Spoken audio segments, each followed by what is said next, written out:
Nobel price कोणी invent केला आणि तो कुठल्या देशात दिला जातो?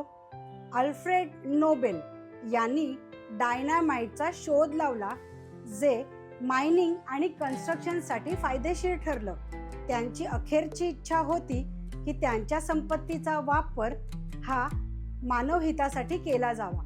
त्यामुळे जी लोक आउटस्टँडिंग अचीव करतात आणि जे मानवजातीच्या बेनिफिटसाठी काम करतायत त्यांना नोबेल प्राइज हा अवॉर्ड देऊन सन्मानित केलं जावं, ही त्यांची अखेरची इच्छा होती. 1901 साली नोबेल फाउंडेशनची स्थापना झाली आणि हा प्रेस्टिजियस अवॉर्ड टोटल 6 फील्डमध्ये दिला जातो: physics, chemist, medicine, peace, literature आणि इकॉनॉमिक्स. अल्फ्रेड नोबेल यांचा जन्म स्वीडन देशातल्या स्टॉकहोम शहरात झाला, म्हणूनच त्यांच्या नावाने हा अवॉर्ड स्वीडनच्या स्टॉकहोम शहरातून दिला जातो. जगात वेगवेगळ्या देशात त्यांच्या उत्कृष्ट कामांसाठी हा पुरस्कार देण्यात आलेला आहे.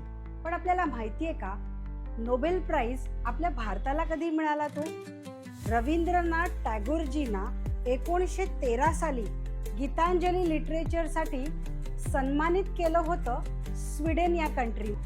भारताला टोटल 9 नोबेल प्राइज पुरस्कार मिळाले आहेत. ते नोबेल प्राइज कोणाकोणाला मिळाले आहेत जाणून घेऊया.